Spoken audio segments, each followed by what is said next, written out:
Good evening, everyone. We want to greet you in the precious name of our Lord and Savior Jesus Christ. Such a joy to be with all of you to worship our Savior. And I'm really grateful and thankful to Dalton for opening up his home so that we could be here to worship our living Savior.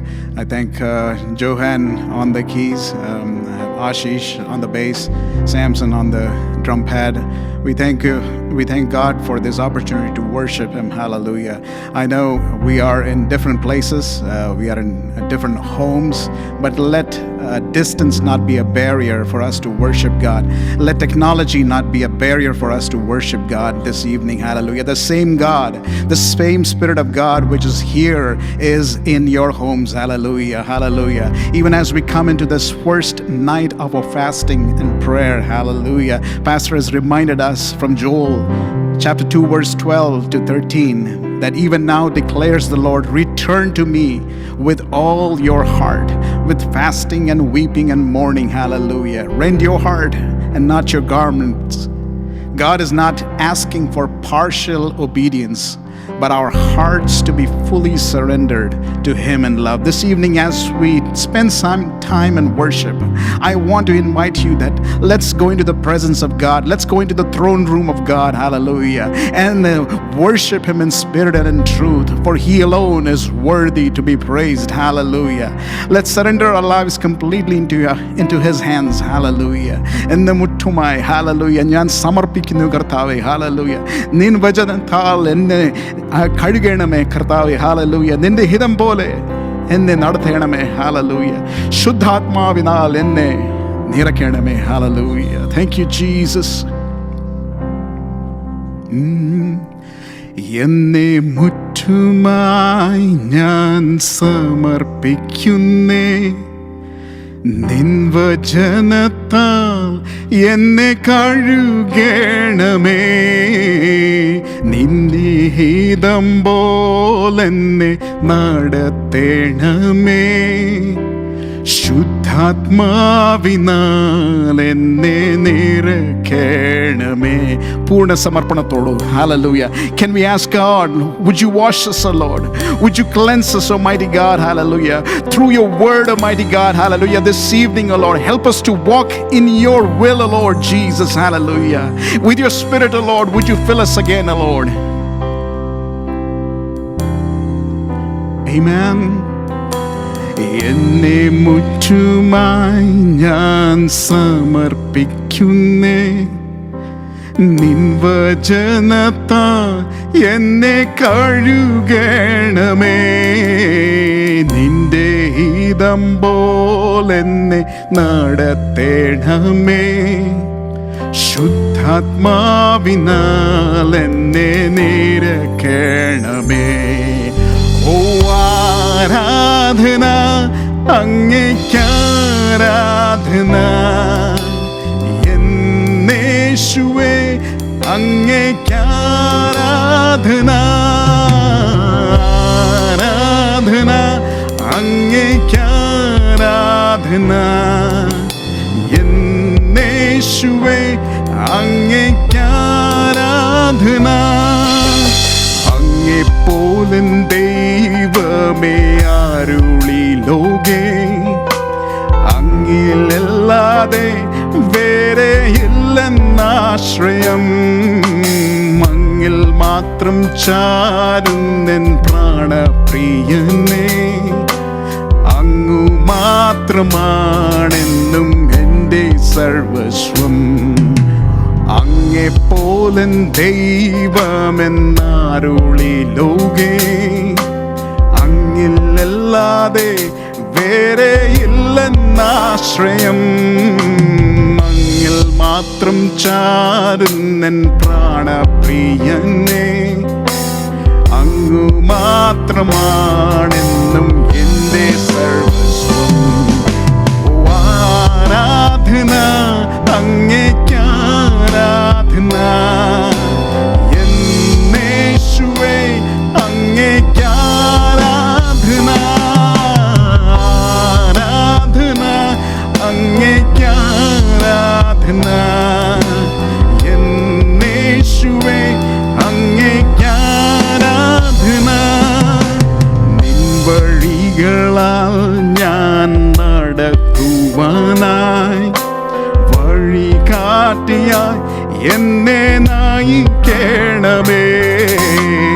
വിശ്വാസത്തിൽ എന്നെ ഉറപ്പിക്കുവാൻ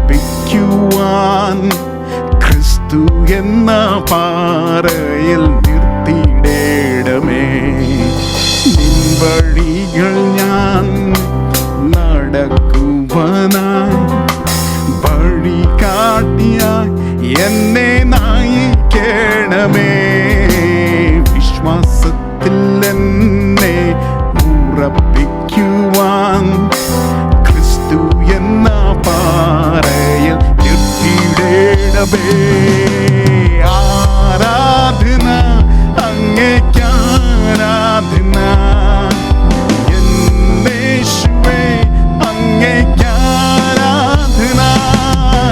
ആരാധന അങ്ങേക്കാരാധന, യേശുവേ അങ്ങേക്കാരാധന. ഓ ആരാധന അങ്ങേക്കാരാധന, യേശുവേ അങ്ങേക്കാരാധന. ആരാധന അങ്ങേക്കാരാധന, യേശുവേ അങ്ങേക്കാരാധന. For you are great, you do miracles so great. There is no one else like you. There is no one else like you. For you are great, you do miracles so great. There is no one else like you. There is no one else like you. സ്തുതിച്ചു പാടിടും മഹിമ നിനക്ക്, N കരങ്ങളെ ഉയർത്തി ഇനി അങ്ങേ ആരാധിക്കും. സ്തുതിച്ചു പാടിടും മഹിമ നിനക്ക്, എൻ കരങ്ങളെ ഉയർത്തി ഇനി അങ്ങേ ആരാധിക്കും. നീ വലിയവൻ, അത്ഭുതങ്ങൾ ചെയ്യുന്നവൻ, അങ്ങേ പോലെ ആരുമില്ല, അങ്ങേ പോലെ ആരുമില്ല. നീ വലിയവൻ, അത്ഭുതങ്ങൾ ചെയ്യുന്നവൻ, അങ്ങേ പോലെ ആരുമില്ല, അങ്ങേ പോലെ ആരുമില്ല. For you are great, you do miracles so great. There is no one else like you. There is no one else like you. For you are great, you do miracles so great. There is no one else like you. There is no one else like you. There is no one else like you. There is no one else like you.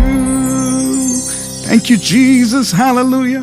For there is no one else like you, O Lord. Hallelujah. We bless you, Lord Jesus. Hallelujah. Hallelujah. Hallelujah. The psalmist says in Psalms 103, "Oh my soul, bless the Lord, and all that is within me, bless his holy name. Oh my soul, bless the Lord, and forget not all his benefits, who forgives all your iniquities, who heals all your diseases, who redeems your life from destruction." Hallelujah. Who crowns you with loving kindness. Let's worship him. Hallelujah. നമ്മുടെ കരങ്ങളെ അടിച്ച് hallelujah പാട്ടിന്റെ ചരണങ്ങൾ പാടി നമുക്ക് കർത്താവിനെ ആരാധിക്കാം. Hallelujah. Amen. എന്നുള്ളമേ സ്തുതിക്കാൻ നീ പറഞ്ഞേ തന്നൻ മകൾക്കായി സ്തുതിക്കാം സ്തുതിക്കാം എന്നും തരംഗമേ അനുദിനം നന്ദിയോടെ പാടി പുകഴ്ത്താം. എന്നും തരംഗമേ അനുദിനവും നന്ദിയോടെ പാടി പുകഴ്ത്താം. സുരലോക സുഖം വെടിഞ്ഞു നിന്നെ തേടി വന്ന ഇടയൻ, സുരലോക സുഖം വെടിഞ്ഞു നിന്നെ തേടി വന്ന ഇടയൻ, തന്റെ ദേഹമെന്ന തിരശീല ചിന്തി തവ മോക്ഷമാർഗം തുറന്നു. എന്റെ ദേഹമെന്ന തിരശീല ചിന്തി തവ മോക്ഷമാർഗം തുറന്നു.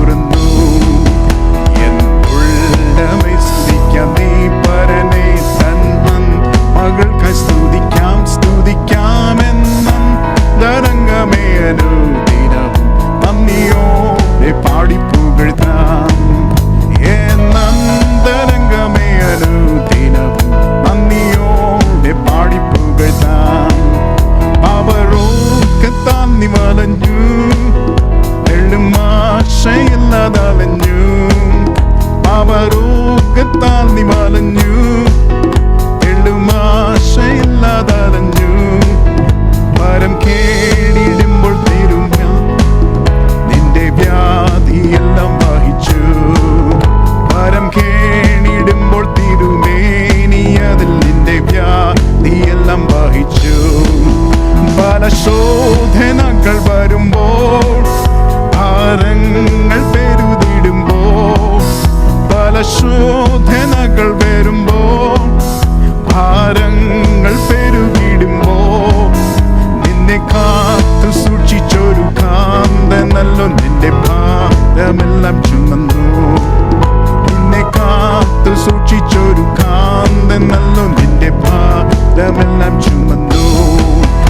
എന്തുള്ളമേ സ്തുതിക്കാം നീ പരനെ തന്നൻ മകൾക്കായി സ്തുതിക്കാം, സ്തുതിക്കാം എന്നും തരംഗമേ അനുദിനം നന്ദിയോടെ പാടി പുകഴ്ത്താം.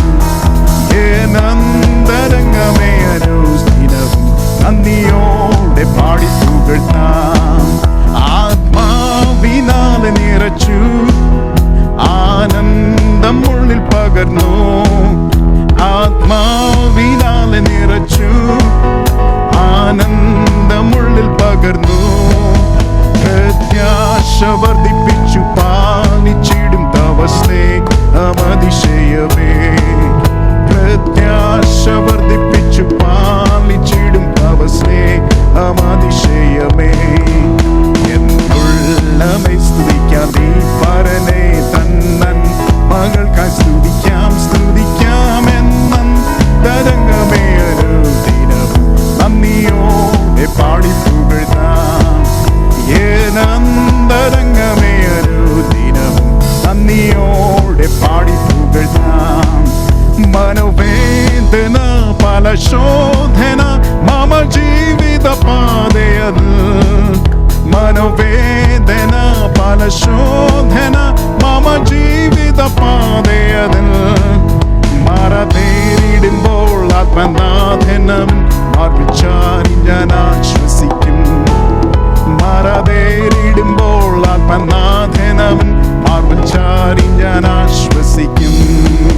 ദൈവകൃപയിൽ ഞാൻ ആശ്രയിച്ച് അവൻ വഴികളെ ഞാൻ അറിഞ്ഞ് അനുഗമിച്ചിടും അവനോട് ചുവടുകളെ, അനുഗമിച്ചിടും അവനോട് ചുവടുകളെ. ദൈവകൃപയിൽ ഞാൻ ആശ്രയിച്ച് ഇഹലോകമോ തരികില്ലൊരു സുഖവും മനഃശാന്തിയതും. ഇഹലോകമോ തരികില്ലൊരു സുഖവും മനഃശാന്തിയത്. എന്റെ യേശുവിന്റെ തിരുസന്നിധിയിൽ എന്നും ആനന്ദമുണ്ടെനിക്ക്. എന്റെ യേശുവിന്റെ തിരുസന്നിധിയിൽ എന്നും ആനന്ദമുണ്ടെനിക്ക്. ദൈവകൃപയിൽ ഞാൻ ആശ്രയിച്ച് അവൻ വഴികളെ ഞാൻ അറിഞ്ഞ് അനുഗമിച്ചിടും അവനുടെ ചുവടുകളെ, അനുഗമിച്ചിടും അവനുടെ ചുവടുകളെ. ദൈവകൃപയിൽ ഞാൻ ആശ്രയിച്ച് എത്ര നല്ലവൻ മതിയായവൻ എന്നെ കരുതുന്ന കർത്തനവൻ. എത്ര നല്ലവൻ മതിയായവൻ എന്നെ കരുതുന്ന കർത്തനവൻ. എന്റെ ആവശ്യങ്ങൾ എല്ലാം അറിഞ്ഞിടുന്ന ഏറ്റവും അടുത്ത സഹായകൻ. എന്റെ ആവശ്യങ്ങൾ എല്ലാം അറിഞ്ഞിടുന്ന ഏറ്റവും അടുത്ത സഹായകൻ. ദൈവകൃപയിൽ ഞാൻ ആശ്രയിച്ച് അവൻ വഴികളെ ഞാൻ അറിഞ്ഞ് അനുഗമിച്ചിടും അവനുടെ ചുവടുകളെ, അനുഗമിച്ചിടും അവനുടെ ചുവടുകളെ. ദൈവകൃപയിൽ ഞാൻ ആശ്രയിച്ച് എന്റെ ആയുസ് ദിനമൊക്കെയും തന്റെ നാമമഹത്വത്തിനാ. എന്റെ ആയുസ് ദിനമൊക്കെയും തന്റെ നാമമഹത്വത്തിനാ.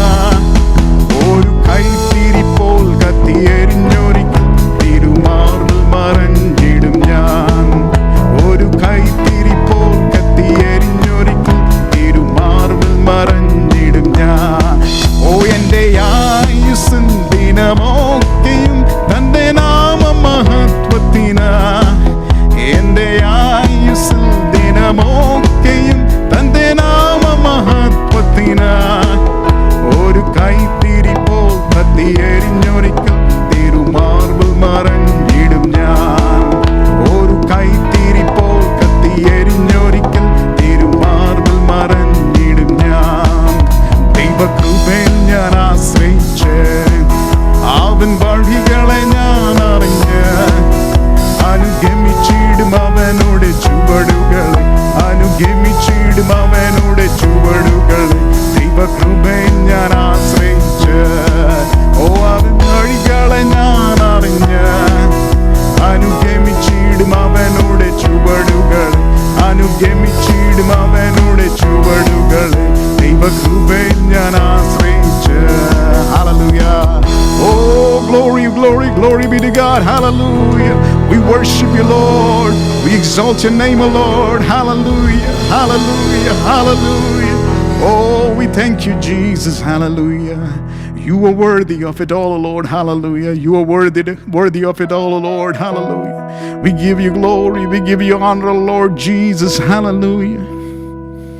Oh, we need him more than in our lives. Hallelujah. Every hour we need him, because he's our one and only defense. He's our righteousness. Hallelujah. Lord, we need you, Lord, this evening, O Lord. Even as we come in your presence, O Lord, we humble ourselves and surrender, O Lord. We confess, O Lord, that you, O Lord, our Lord and God, O Lord, and our Savior, O Lord. Oh, Jesus. Lord, I need you. Oh, I need you. Every hour I need you. My one defense, my righteousness. Oh God, how I need you. Sing it out, hallelujah. Lord, I need you. Oh, I need you. Every hour I need you. My one defense, my righteousness. Oh God, how I need you. Lord, I come, I confess, bowing here I find my rest. Without you I fall apart. You're the one that guides my heart. Lord, I need you. Oh, I need you. Every hour I need you. My one defense, my righteousness. Oh God, how I need you. Where sin runs deep, your grace is more. Where grace is found is where you are. And where you are, Lord, I am free. Holiness is Christ in me. Lord, I need you. Oh, I need you. Every hour I need you. My one defense, my righteousness. Oh God, how I need you. Lord, I need you. Oh, I need you. Every hour I need you. My one defense, my righteousness. Oh God, how I need you. You're my one defense, my righteousness. Oh God, how I need you. Father, Lord, we thank you, Lord Jesus, because you are our only one defense, O Lord. You are our righteousness, O Lord. You are our Savior and Master, O Lord. We humble ourselves this evening, O Lord, and surrender our lives in your presence, O Lord, that you would continue to speak to us and deal with us, O Lord Jesus, that we would follow you, Lord, undividedly, Lord, and your purposes, O Lord, be accomplished in our lives, O Lord. Let your name be glorified, O Lord. In Jesus' name we pray. Amen. Amen. ഈ ഉപവാസ പ്രാർത്ഥനയുടെ തീമായിട്ട് select ചെയ്തിരിക്കുന്നത് യോവേൽ പ്രവചനം 2-ാം അധ്യായം 12-ാമത്തെ വാക്യമാണ്. യോവേൽ പ്രവചനം 2-ാം അധ്യായം 12-ാമത്തെ വാക്യം. ഈ വാക്യത്തിൽ നിന്ന് കർത്താവിനെ വരമേൽപ്പിച്ച ചില നിയോഗത്തിൻ്റെ ദൂതുകളാണ് ഞാൻ പറയുവാനായിട്ട് ആഗ്രഹിക്കുന്നത്. വിശേഷിച്ച് ഞാൻ ഏറെ സ്നേഹിക്കുന്ന പല ദൈവദാസന്മാർ മീറ്റിങ്ങിൽ അറ്റൻഡ് ചെയ്യുന്നുണ്ടല്ലോ. നിങ്ങളെല്ലാവരെയും ദൈവം ധാരാളമായിട്ട് അനുഗ്രഹിക്കുമാറാകട്ടെ. സ്തോത്രം. അപ്പോൾ നമ്മൾ ആ വചനത്തിലേക്ക് ഡയറക്റ്റായിട്ട് വരാൻ പോവുകയാണ്. വളരെ പരിമിതമായൊരു സമയമാണ് നമ്മുടെ മുൻപിലുള്ളത്. അതുകൊണ്ട് തന്നെ ഒട്ടും അതിൻ്റെ ആ ഗൗരവം ചോർന്നു പോകാതെ നമ്മൾ ആ വചനത്തെ ശ്രദ്ധിക്കാൻ പോവുകയാണ്. യോവേൽ പ്രവചനം 2-ാം അധ്യായം 12-ാമത്തെ വാക്യം. എന്നാൽ ഇപ്പോഴെങ്കിലും നിങ്ങൾ പൂർണ്ണ ഹൃദയത്തോടും ഉപവാസത്തോടും കരച്ചിലോടും വിലാപത്തോടും കൂടെ എങ്കിലേക്ക് തിരുവീനെന്ന് യഹോവയുടെ അരുളപ്പാട്. ആ വാക്യം ഞാൻ വീണ്ടും ആവർത്തിക്കാം. എല്ലാവരും കൂടെ ചേർന്ന് ആ വാക്യം ഒരുമിച്ചൊന്ന് പറഞ്ഞാട്ടെ. എന്നാൽ ഇപ്പോഴെങ്കിലും നിങ്ങൾ പൂർണ്ണ ഹൃദയത്തോടും ഉപവാസത്തോടും കരച്ചിലോടും വിലാപത്തോടും കൂടെ എങ്കിലേക്ക് തിരുവീനെന്ന് യഹോവയുടെ അരുളപ്പാട്. നമുക്കറിയാം, യോവേൽ പ്രവാചകൻ ഒരു ഉണർവിൻ്റെ പ്രവാചകനാണ്. ഈ ഉണർവിൻ്റെ പ്രവാചകനായ യോവേല് അദ്ദേഹം പ്രധാനമായിട്ട് പങ്കുവെക്കുന്ന ചില അടിസ്ഥാനപരമായ സന്ദേശമുണ്ട്. അതിലെ ഒന്നാമത്തെ സന്ദേശം എന്ന് പറയുന്നത് ജഡ്ജ്മെൻറ്റിൻ്റെ സന്ദേശമാണ്. രണ്ടാമത്തെ സന്ദേശം മാനസാന്തരത്തിൻ്റെ സന്ദേശമാണ്. മൂന്നാമത്തെ സന്ദേശം എന്ന് പറയുന്നത് യഥാസ്ഥാപനത്തിൻ്റെ സന്ദേശമാണ്. ഞാൻ ആ വാക്കുകൾ വീണ്ടും ആവർത്തിക്കാം. ജഡ്ജ്മെൻറ്റിൻ്റെ സന്ദേശം, മാനസാന്തരത്തിൻ്റെ സന്ദേശം, അപ്പോൾ തന്നെ യഥാസ്ഥാപനത്തിൻ്റെ സന്ദേശം. ഇങ്ങനെ ഈ അതിപ്രധാനമായ സന്ദേശങ്ങൾ അടക്കം ചെയ്യപ്പെട്ട യോവേൽ പ്രവചനം, അതിലെ ഈ 2-ാം അധ്യായം 12-ാമത്തെ വാക്യമെന്ന് പറയുന്നത് അവരുടെ ആ മാനസാന്തരത്തിലേക്കുള്ള ആഹ്വാനത്തിൻ്റെ വളരെ ശ്രദ്ധേയമായ ഒരു ഒരു ഒരു ഇൻവിറ്റേഷനാണ്.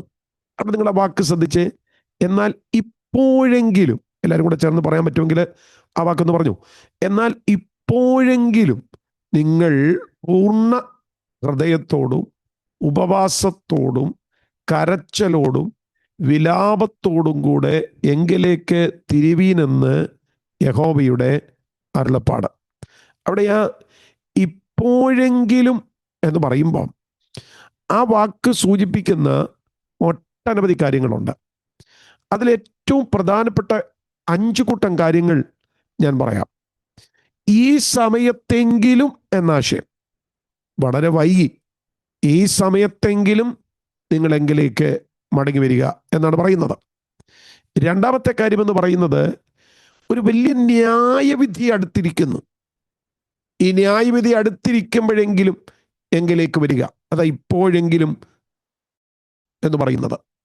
മൂന്നാമത്തെ കാര്യമെന്ന് പറയുന്നത് ദേശം തകർന്നിരിക്കുന്ന അത്ഭുതകരമായ സ്വഭാവം എന്ന് പറയുമ്പോൾ ദൈവം മാനസാന്തരത്തിനുള്ള ഒരവസരം നൽകുകയാണ്.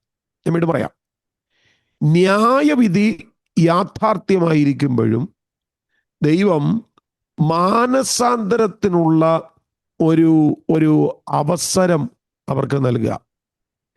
രണ്ടാമത്തെ കാര്യം, ഇതൊരു പ്രത്യാശയുടെ വാക്കാണ്. ഈ പ്രത്യാശയുടെ വാക്ക് എന്ന് പറയുമ്പം വൈകിയെങ്കിലും മടങ്ങി വരാം, അതാണ് പ്രത്യാശയുടെ വാക്ക്. പരാജയപ്പെട്ടെങ്കിലും മടങ്ങി വരാം, അതാണ് പ്രത്യാശയുടെ വാക്ക്. ദൈവത്തിൻ്റെ ശിക്ഷണത്തിൽ ആയിരിക്കുമ്പോഴും നിങ്ങൾക്ക് മടങ്ങി വരാം. ഞാൻ നമ്മുടെ കോൺഫറൻസിന് പ്രസംഗിച്ചപ്പോൾ പറഞ്ഞ ഒരു കാര്യമാണ് ഈ കിങ്ഡം ഡിസിപ്ലിൻ, മറ്റൊന്ന് കവനന്റ് ഡിസിപ്ലിൻ. ഇവരെ കവനന്റ് ഡിസിപ്ലിനിലൂടെ ദൈവം കൊണ്ടുപോകുക. അവരോട് പറയുക, നിങ്ങൾ ശിക്ഷണത്തിലാണ്, എന്നാലും നിങ്ങൾക്ക് മടങ്ങി വരാം. അടുത്തൊരു കാര്യം, നിങ്ങളുടെ ജീവിതം തകർന്നിരിക്കുകയാണ് എങ്കിലും നിങ്ങൾക്ക് മടങ്ങി വരാം.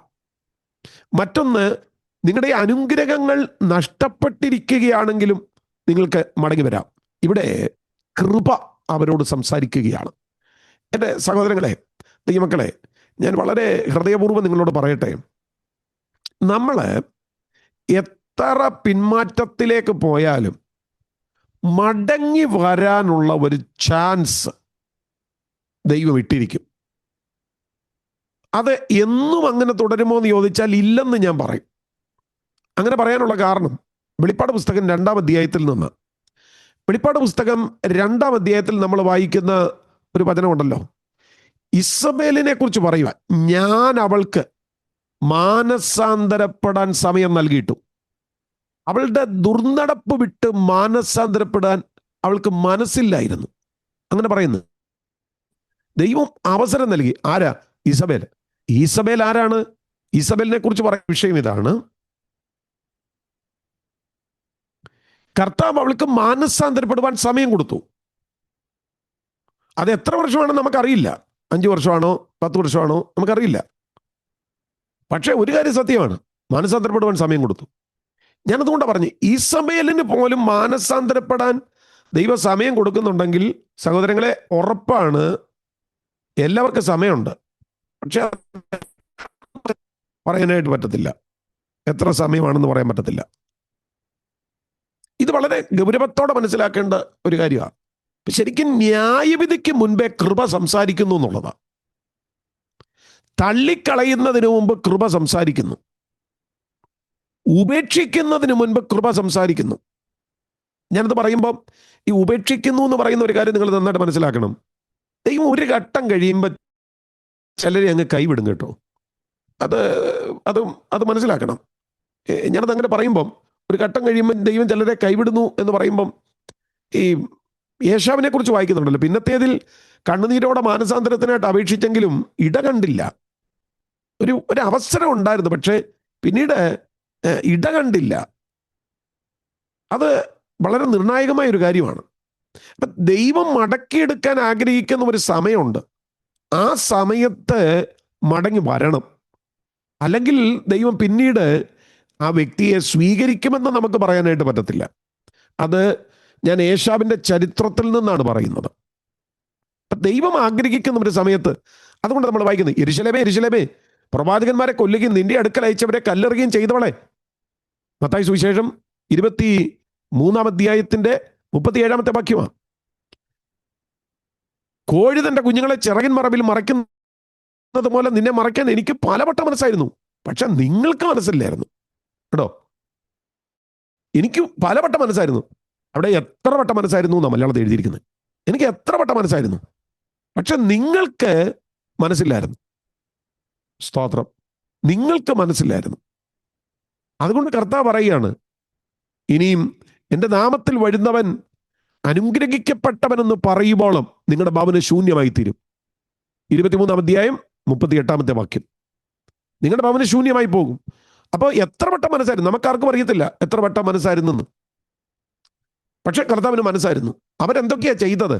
അവർ പ്രവാചകന്മാരെ കൊന്നു, അവരുടെ അടുക്കൽ അയച്ചവരെ കല്ലെറിഞ്ഞു, അവര് എന്നിട്ട് നീതിമാന്മാരെ പട്ടണത്തിൽ നിന്ന് പട്ടണത്തിലേക്ക് ഓടിച്ചു.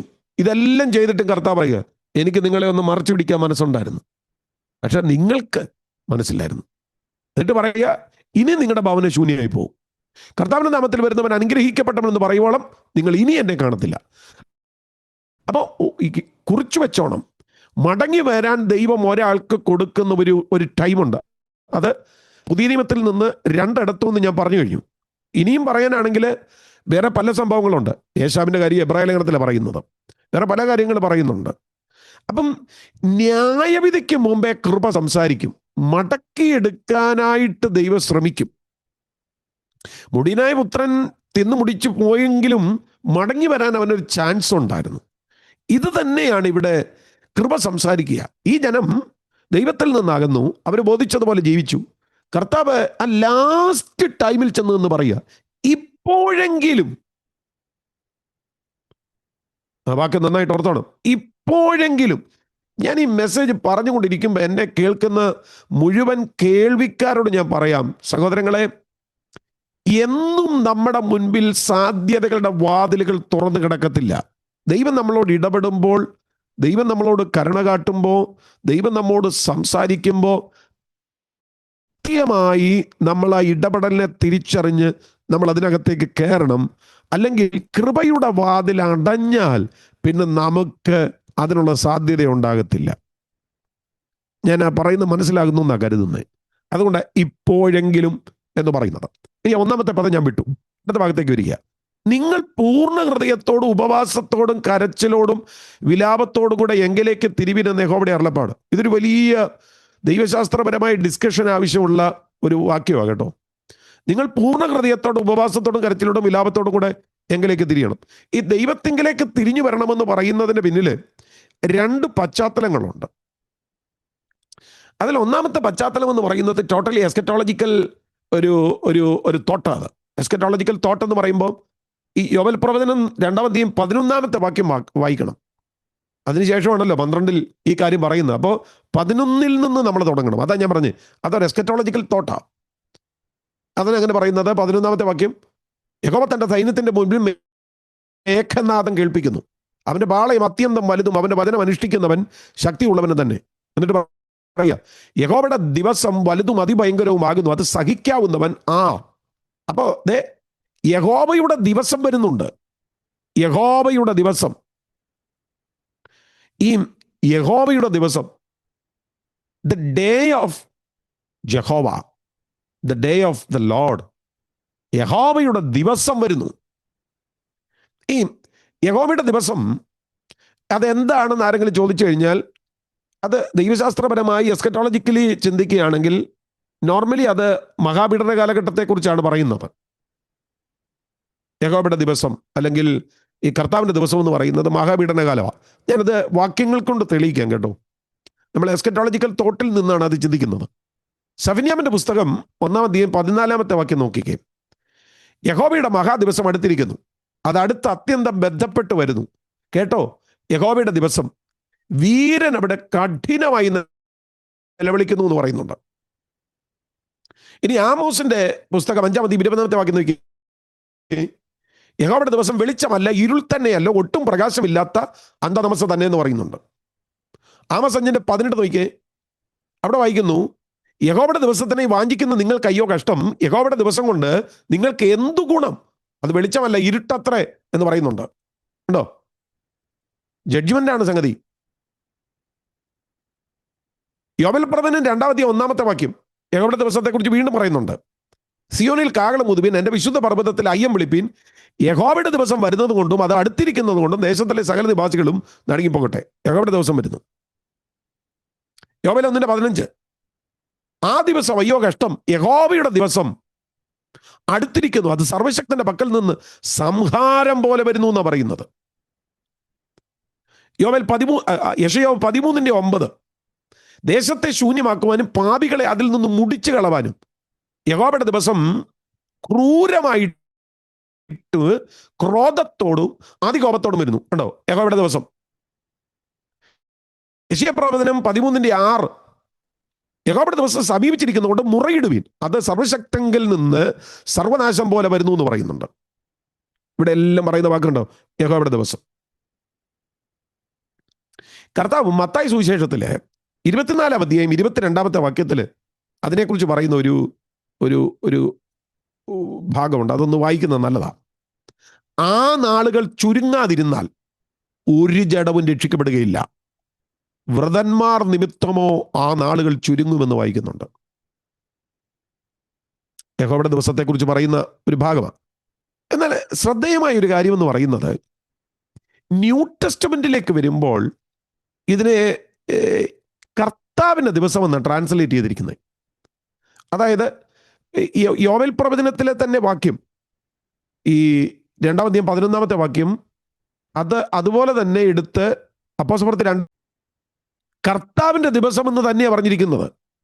കർത്താവിൻ്റെ ദിവസം കണ്ടോ, വ്യത്യാസം കണ്ടോ? യഹോവയുടെ ദിവസം എന്ന് പറയുന്നത് ഇവിടെ വന്നപ്പോൾ കർത്താവിൻ്റെ ദിവസം എന്ന് പറഞ്ഞത് മാത്രമേ ഉള്ളൂ. സംഗതി രണ്ടും ഒന്ന് തന്നെയാണ്. അപ്പോൾ പഴയ നിയമം ഇനി ഈ കർത്താവിൻ്റെ ദിവസത്തെക്കുറിച്ച് പറയുന്ന വേറൊരു വാക്യമുണ്ട്. അത് 1 തെസ്സലോനിക്ക ലേഖനം 5-ാം അധ്യായം 1, 2, 3 വാക്യങ്ങളാണ് കർത്താവിൻ്റെ ദിവസത്തെക്കുറിച്ച് പറയുന്നത്. അവിടെ പറയുന്നത്, സഹോദരങ്ങളെ, കാലങ്ങളെയും സമയങ്ങളെയും കുറിച്ച് നിങ്ങളെ എഴുതി അറിയിപ്പാൻ ആവശ്യമില്ല. കള്ളൻ രാത്രി വരും പോലെ കർത്താവിൻ്റെ നാൾ വരുന്നുവെന്ന് നിങ്ങൾ തന്നെ നന്നായി അറിയുന്നുവല്ലോ. അവർ സമാധാനമെന്നും നിർഭയമെന്നും പറയുമ്പോൾ ഗർഭിണിക്ക് പ്രസവവേദന വരും പോലെ അവർക്ക് പെട്ടെന്ന് നാശം വന്നു ഭവിക്കും. അവർക്ക് തെറ്റി ഒഴിയാവുന്നതുമല്ല എന്ന് പറയുന്നുണ്ട്. നിങ്ങൾ ആ ഭാഗത്തെ മനസ്സിലാക്കിയെന്ന് ഞാൻ കരുതുന്നത്. യോവേൽ പ്രവചനം പറയുന്ന യഹോവയുടെ ദിവസം ന്യൂ ടെസ്റ്റ്മെന്റിൽ വന്നപ്പോൾ അതിനെ കർത്താവിൻ്റെ ദിവസം എന്നാണ് പറയുന്നത്. ആ വ്യത്യാസം എന്നാന്ന് ചോദിച്ചു കഴിഞ്ഞാൽ, യോവേൽ എഴുതുന്നത് എബ്രായ ഭാഷയിലാണെങ്കിൽ ന്യൂ ടെസ്റ്റ്മെന്റ് ഗ്രീക്ക് ഭാഷയിൽ എഴുതുന്നത് കൊണ്ട് ഭാഷകൾ തമ്മിലുള്ള വ്യത്യാസമാണ്. യാഹുവേ ഗ്രീക്കിലേക്ക് ട്രാൻസ്ലേറ്റ് ചെയ്തപ്പോൾ ലോർഡ് എന്നാണ് എഴുതുന്നത്. ഓക്കെ, ഇനി അവിടെ സഭ അറിയാൻ വേണ്ടി ഞാനൊരു കാര്യം പറയാം. സഭ കാത്തിരിക്കുന്നത് കർത്താവിൻ്റെ ദിവസമല്ല. അത് പ്രത്യേകം ശ്രദ്ധിച്ചോണം. സഭ കാത്തിരിക്കുന്നത് ഡേ ഓഫ് ദ ലോർഡ് അല്ല. സഭ കാത്തിരിക്കുന്നത് ഡേ ഓഫ് ക്രൈസ്റ്റ് ആണ്. ഡേ ഓഫ് ക്രൈസ്റ്റാണ്. ഞാനത് തെളിയിക്കാം. ഞാൻ ചുമ്മാ ഒരു കാര്യം പറയുകയല്ല. 1 കൊരിന്ത്യർ ലേഖനം 1-ാം അധ്യായം 8-ാമത്തെ വാക്യം നോക്കിക്കേ. നമ്മുടെ കർത്താവായ യേശുക്രിസ്തുവിൻ്റെ നാളിൽ കുറ്റമില്ലാത്തവരായിരിക്കേണ്ടതിന് അവൻ നിങ്ങളെ അവസാനത്തോളം ഉറപ്പിക്കും. എപ്പോഴാ? നമ്മുടെ കർത്താവായ യേശുക്രിസ്തുവിൻ്റെ നാളിൽ. കണ്ടോ? നമ്മുടെ കർത്താവായ യേശുക്രിസ്തുവിൻ്റെ നാളിൽ നിങ്ങളെ കുറ്റമില്ലാത്തവരായിരിക്കേണ്ടതിന് അവസാനത്തോളം ഉറപ്പിക്കും. അപ്പം നമ്മൾ കാത്തിരിക്കുന്നത് യേശുക്രിസ്തുവിൻ്റെ നാളാണ്. അതായത് മഹാപീഡനത്തിന് മുൻപുള്ള അവിടുത്തെ വരവിനെയാണ് യേശുക്രിസ്തുവിൻ്റെ നാളെന്ന് പറയുന്നത്. ഡേ ഓഫ് ക്രൈസ്റ്റ്, യേശുക്രിസ്തുവിൻ്റെ മടങ്ങി വരവാണത്. എന്നാൽ ഡേ ഓഫ് ദ ലോർഡ് എന്ന് പറയുന്നത് മഹാപീഡനവുമാണ്. ഞാൻ അടുത്ത വാക്യങ്ങൾ കൊണ്ട് തെളിയിക്കാം. ഫിലിപ്പിയർ 2:16 നോക്കൂ. അങ്ങനെ ഞാൻ ഓടിയതും അധ്വാനിച്ചതും വെറുതെയായില്ല എന്ന് ക്രിസ്തുവിൻ്റെ നാളിൽ എനിക്ക് പ്രശംസയുണ്ട്. കേട്ടോ, ക്രിസ്തുവിൻ്റെ നാള് അണ്ടർലൈൻ ചെയ്തേക്കണം. ക്രിസ്തുവിൻ്റെ നാളിൽ എനിക്ക് പ്രശംസയുണ്ടാകും. ഇനി ഫിലിപ്പി ലേഖനം 1:10, നിങ്ങൾ ഭേദാഭേദങ്ങളെ വിവേചിക്കുമാറാകണമെന്നും ക്രിസ്തുവിൻ്റെ നാളിലേക്ക് നിർമ്മലന്മാരും ഇടർച്ചയില്ലാത്തവരുമായി തീരണമെന്നും പ്രാർത്ഥിക്കുന്നു. കേട്ടോ, ക്രിസ്തുവിൻ്റെ നാള്. വ്യത്യാസം മനസ്സിലായിക്കോ? കർത്താവിൻ്റെ നാള്. തെസ്സലോനിക്ക ലേഖനത്തിൽ പറയുന്നു, കർത്താവിൻ്റെ നാള് കള്ളൻ എന്നതുപോലെ നിങ്ങളെ പിടിക്കത്തില്ല. അതെങ്ങനെയാ വരുന്നത്? ഗർഭിണിക്ക് പ്രസവ വേദന വരുന്നത് പോലെയാണ് വരുന്നത്. കർത്താവിൻ്റെ നാള് അത് പിടിക്കാൻ നിങ്ങൾ ഇരുളിനുള്ളവരല്ല. പക്ഷെ ഇപ്പോൾ ക്രിസ്തുവിൻ്റെ നാളിനെ കുറിച്ച് പറയുന്നത് നമ്മൾ അതിനുവേണ്ടി കാത്തിരിക്കുക. നമ്മൾ ആ നാളിൽ നിർമ്മലന്മാരാകണം, നമ്മൾ ഇടർച്ചയില്ലാത്തവരാകണം. ഇതാണ് ആ വ്യത്യാസം. ഇനി ഫിലിപ്പി ലേഖനം 1:4 നോക്കിയോ. നിങ്ങളിൽ നല്ല പ്രവൃത്തി ആരംഭിച്ചവൻ ക്രിസ്തുവിൻ്റെ നാളോളം അതിനെ തികയ്ക്കുമെന്ന് ഉറപ്പായി വിശ്വസിച്ചിരിക്കുന്നു.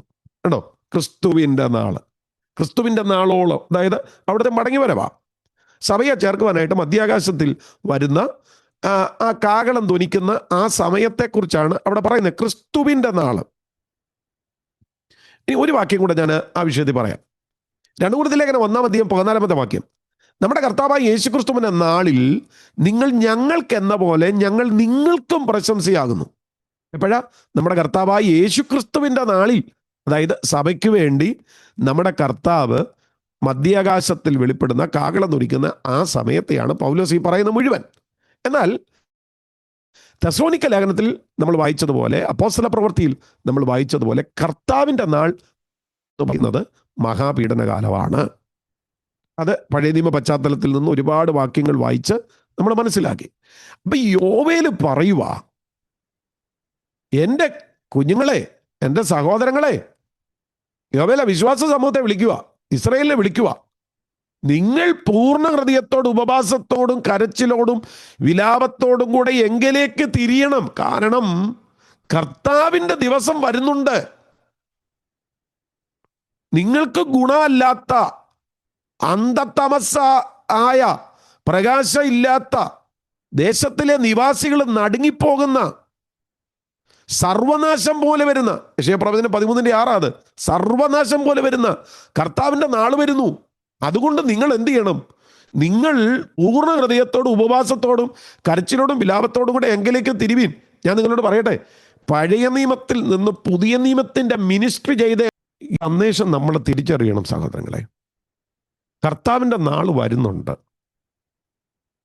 നമ്മൾ ഇപ്പോഴെങ്കിലും പൂർണ്ണ ഹൃദയത്തോടും ഉപവാസത്തോടും കരച്ചിലോടും വിലാപത്തോടും കൂടെ കർത്താവിങ്കിലേക്ക് തിരിച്ചു വരണം.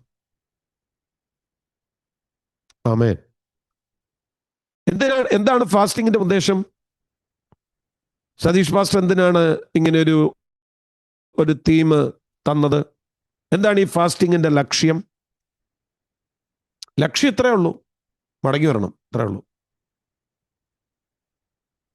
അപ്പൊ ആരെങ്കിലും ചോദിക്കുകയാണ്, പാസ്റ്റർ ഞങ്ങളതിന് പിന്മാറിയില്ലല്ലോ. ഈ യോഹന്നാൻ സ്നാപകന്റെ മിനിസ്ട്രി എന്നാണെന്നറിയോ? ഒരുക്കമുള്ള ജനത്തെ കർത്താവിന് വേണ്ടി ഒരുക്കുക. Make ready for the Lord a prepared people. ഒരുക്കമുള്ള ഒരു ജനത്തെ കർത്താവിന് വേണ്ടി ഒരുക്കുക. അതാണ് റിയൽ ആയിട്ടുള്ള യോഹന്നാന്റെ മിനിസ്ട്രി. ഒരുങ്ങിയിരിക്കുന്ന ജനമാണ്, പക്ഷേ അവരെ ഒന്നുകൂടെ ഒരുക്കുക. നമ്മൾ വേണമെങ്കിൽ ഫൈനൽ ടച്ച് എന്ന് പറയാം. അങ്ങനെ നമുക്കൊരു ഫൈനൽ ടച്ച് തരാൻ, അതിനാണ് ഈ സന്ദേശം. കർത്താവ് പറയുക, നിങ്ങൾ ഇപ്പോഴെങ്കിലും ഈ കർത്താവിൻ്റെ ദിവസം സമീപിച്ചിരിക്കുന്നത് ആ ഒരു സമയത്തെങ്കിലും, ഹല്ലേലൂയ, കരച്ചിലോടും വിലാപത്തോടും കൂടെ എങ്കിലേക്ക് തിരിയണം.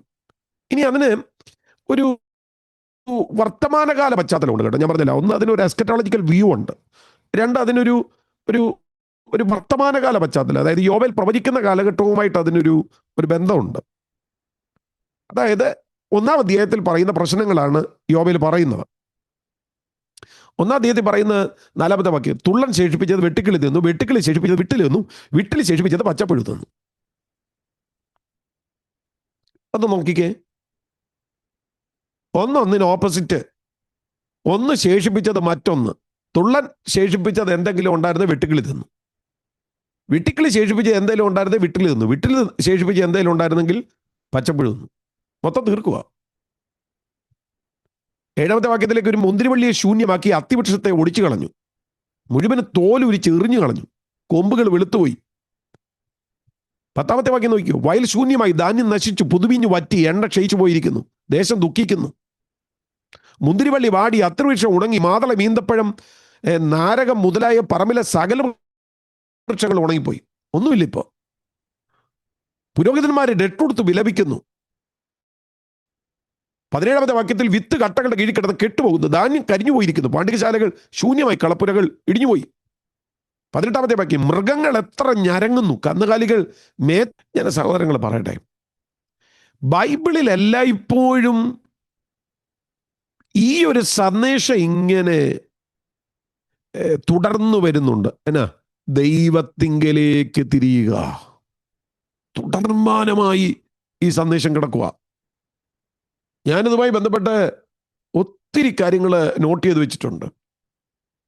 ആവർത്തന പുസ്തകം 4-ാം അധ്യായം 30-31 വാക്യങ്ങളിൽ അവിടെ വായിക്കുന്നുണ്ട്, നീ ക്ലേശത്തിലാകുകയും ഇവയൊക്കെയും നിന്റെ മേൽ വരികയും ചെയ്യുമ്പോൾ നീ ഭാവി കാലത്ത് നിന്റെ ദൈവമായ യഹോവയുടെ അടുക്കലേക്ക് തിരിഞ്ഞ് അവൻ്റെ വാക്കനുസരിക്കും. സഹോദരങ്ങളെ, ജീവിതത്തിൽ ചിന്തിക്കാത്തത്, സ്വപ്നം കാണാത്തത്, ആഗ്രഹിക്കാത്തത് നമുക്ക് നേരെ വരുമ്പോൾ ആ പ്രശ്നം നമ്മളോട് പറയുന്ന ഒരു മെസ്സേജ് ഉണ്ട്. ആ മെസ്സേജ് എന്നാണെന്നറിയോ? ദൈവത്തിലേക്ക് തിരിയണം എന്നുള്ളതാണ്.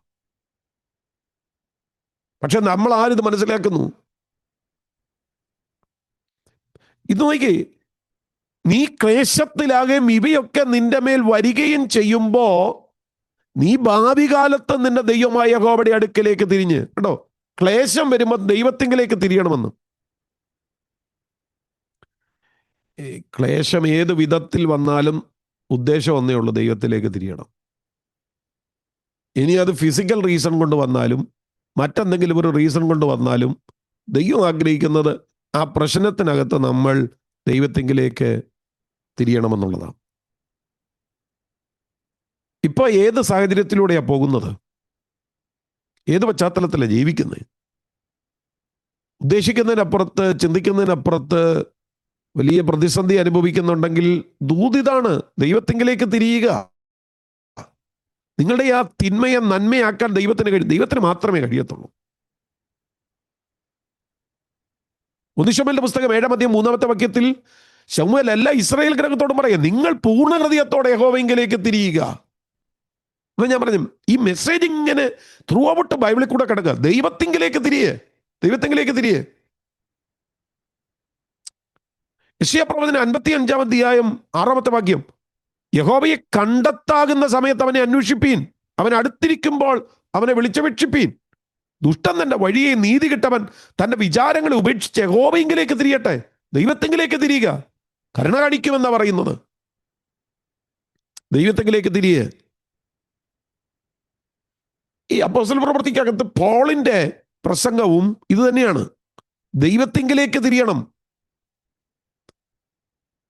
അപ്പോസ്തല പ്രവൃത്തി 26-ാം അധ്യായം 20-ാമത്തെ വാക്യം നോക്കിയേ, ആദ്യം ദമസ്കോസിലും യെരൂശലേമിലും യഹൂദിയ ദേശത്തെങ്ങും ഉള്ളവരോട് പിന്നെ ജാതികളോട് മാനസാന്തരപ്പെട്ട് ദൈവത്തിങ്കിലേക്ക് തിരിഞ്ഞ് മാനസാന്തരത്തിന് യോഗ്യമായ പ്രവർത്തികൾ ചെയ്യണമെന്ന് പ്രസംഗിച്ചു. അവിടെ പറഞ്ഞ് എന്ത് ചെയ്യണം? ദൈവത്തിങ്കിലേക്ക് തിരിയണം.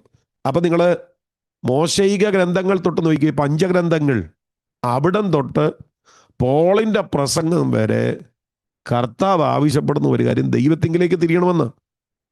2026 ഈ ഫാസ്റ്റിംഗ് പ്രയറിൽ കർത്താവിന്റെ ദാസന് പരിശുദ്ധാത്മാവ് കൊടുത്ത ഈ മെസ്സേജിനകത്തും മെട്രോ ദൈവസഭയോട് ദൈവത്തിന് പറയാൻ ഒറ്റ ദൂത, ദൈവത്തിങ്കിലേക്ക് തിരിയണം. കാരണം ഇത് അന്ന് തൊട്ട് ഇന്ന് വരെ കിടക്കുന്നതാ, ദൈവത്തിങ്കിലേക്ക് തിരിയണം. ഞാൻ പറയട്ടെ, പ്രശ്നങ്ങളുണ്ടോ, പ്രതിസന്ധികളുണ്ടോ, ദൂതിത ദൈവത്തിങ്കിലേക്ക് തിരിയണം. പക്ഷെ നിർഭാഗ്യവശാലുണ്ടല്ലോ, ദൈവത്തിങ്കിലേക്ക് തിരിയണമെന്നുള്ള ഈ മെസ്സേജിനെ ചിലര് ഭയങ്കര റോങ് ആയിട്ടാണ് എടുക്കുന്നത്. ഭയങ്കര റോങ് ആയിട്ട് എടുക്കുന്നു എന്ന് പറയുമ്പം ഞാനത് യെശയ്യാ പ്രവചനത്തിൽ നിന്ന് ഒരു ഭാഗം പറയാം. യെശയ്യാ പ്രവചനത്തിലെ 31-ാം അധ്യായം 1-2 വാക്യങ്ങൾ വായിക്കുമ്പോൾ, ഇസ്രയേലിന്റെ പരിശുദ്ധങ്കിലേക്ക് നോക്കുകയോ യഹോവയെ അന്വേഷിക്കുകയോ ചെയ്യാതെ സഹായത്തിനായി മിസ്രയീമിൽ ചെന്നു കുതിരകളിൽ മനസ്സൂന്നി, രഥം അനവധി ഉള്ളത് കൊണ്ട് അതിലും കുതിരച്ചേവകർ മഹാബലവാന്മാരെ കൊണ്ട് അവരിലും ആശ്രയിക്കുന്നവർക്ക് അയ്യോ ഇഷ്ടം. ദൈവത്തിങ്കിലേക്ക് തിരിയേണ്ടതിന് പകരം ഇവരെവിടെ ചെന്നു? മിസ്രയീമിൽ ചെന്നു. എന്നിട്ട് മിസ്രയീമിലെ കുതിരകളിൽ അവർ ആശ്രയിക്കുക. ഉണ്ടോ? റോങ് ആയിട്ട് മെസ്സേജിനെ എടുക്കുന്നവർ. ഞാൻ വളരെ ഹൃദയപൂർവ്വം പറയട്ടെ, റോങ് ആയിട്ട് മെസ്സേജ് എടുക്കുന്ന ആരെങ്കിലും ഉണ്ടെങ്കിൽ അവർ എടുത്തോട്ടെ. പക്ഷേ ദൈവമക്കളെ, നമ്മൾ ഈ കാലഘട്ടത്തിൽ ജീവിക്കുന്നവർ ദൈവത്തെങ്കിലേക്ക് തിരിയുക എന്ന നിയോഗങ്ങളെ റോങ് ആയിട്ടല്ല എടുക്കേണ്ടത്. ദൈവത്തെങ്കിലേക്ക് തിരിയുക എന്നുള്ള ദൈവശബ്ദത്തെ വളരെ കൃത്യമായിട്ട് നമ്മൾ എടുക്കുക എന്നുള്ളത്. നമ്മൾ ദൈവത്തിങ്കിലേക്ക് തന്നെ തിരിയണം. ഹല്ലേലൂയ. ഈ വാസ്തവത്തിലെ ഈ വാക്യത്തിനകത്ത് പ്രധാനമായിട്ട് പറയുന്ന ഒരു സന്ദേശം, പാപത്തിൽ നിന്നും മാറുവീനെന്നല്ല, എൻ്റെ അടുക്കലേക്ക് തിരിവീനെന്ന്. യെശയ്യാ 31-ന്റെ 6 ഇസ്രായേൽ മക്കളെ, നിങ്ങൾ ഇത്ര കഠിനമായി മത്സരിച്ച് ത്യജിച്ച് കളഞ്ഞവന്റെ അടുക്കലേക്ക് തിരിവീൻ. കേവലം പാപം ഉപേക്ഷിക്കുക എന്നുള്ളതല്ല, ദൈവത്തിങ്കിലേക്ക് തിരിയണം. അതായത് പാപം ഉപേക്ഷിച്ചിട്ട് നമ്മൾ എങ്ങോട്ട് വരണം? നമ്മൾ ദൈവത്തിങ്കിലേക്ക് വരണം. ശരിക്കും യഥാർത്ഥ മാനസാന്തരം എന്ന് പറയുന്നത് നമ്മുടെ ചില ശീലങ്ങൾ ഉപേക്ഷിക്കുന്നതല്ല. യഥാർത്ഥ മാനസാന്തരം എന്ന് പറയുന്നത് ദൈവസാന്നിധ്യത്തിലേക്ക് നമ്മൾ മടങ്ങി വരുന്നതാ. ഇപ്പൊ എല്ലാവരും ഫുഡ് കോൺഷ്യസ് ആണല്ലോ. അതായത് വളരെ അളന്നു തൂക്കിയാ കഴിക്കുന്നത്. പണ്ടത്തെ പോലൊന്നും ആരും കഴിക്കത്തില്ല. വളരെ ശ്രദ്ധിച്ചാണ് ആളുകൾ കഴിക്കുന്നത്. ഞാൻ പറഞ്ഞത് ഈ ആത്മീയതയിലും നമ്മൾ ഇതുപോലെയൊക്കെയാ. ചിലപ്പോൾ ചില ദൂതൊക്കെ കേട്ടാൽ നമ്മൾ ചില ശീലങ്ങൾ അങ്ങ് ഉപേക്ഷിക്കും. പോരാ, ശീലങ്ങൾ ഉപേക്ഷിക്കുന്ന കാര്യമല്ല പറയുന്നത്. കർത്താവ് പറഞ്ഞ് എൻ്റെ അടുക്കലേക്ക് മടങ്ങി വരണം. എല്ലാ ഞായറാഴ്ചയും ഇനി ഡ്യൂട്ടി എടുക്കാതെ ചർച്ച വന്നിരുന്നോളാം എന്ന് പറയുന്നതല്ല. കർത്താവ് പറഞ്ഞ് എൻ്റെ അടുക്കൽ വരണം. ചർച്ചിന്റെ ബാക്ക് ബെഞ്ചിൽ ഇരിക്കുന്ന കാര്യമോ കോഫി കുടിച്ചുകൊണ്ട് അവിടെ നടക്കുന്ന കാര്യം ഇതൊന്നും അല്ല ഇവിടെ പറയുന്നത്. കർത്താവിന്റെ അടുക്കലേക്ക് മടങ്ങി വരുന്ന കാര്യമാണ് പറയുന്നത്. സ്തോത്രം. ഒരാൾക്ക് ദുഷ്പ്രവർത്തികൾ നിർത്താം, നല്ല ജീവിതം ആരംഭിക്കാം, ശീലങ്ങൾ അവസാനിപ്പിക്കാം. പക്ഷെ ദൈവത്തെങ്കിലേക്ക് മടങ്ങി വന്നില്ലെങ്കിൽ മാനസാന്തരം പൂർത്തിയായില്ല പ്രിയരെ. ദൈവത്തെങ്കിലേക്ക് മടങ്ങി വരണം, എന്നാൽ മാത്രമേ മാനസാന്തരം പൂർത്തിയാകത്തുള്ളൂ.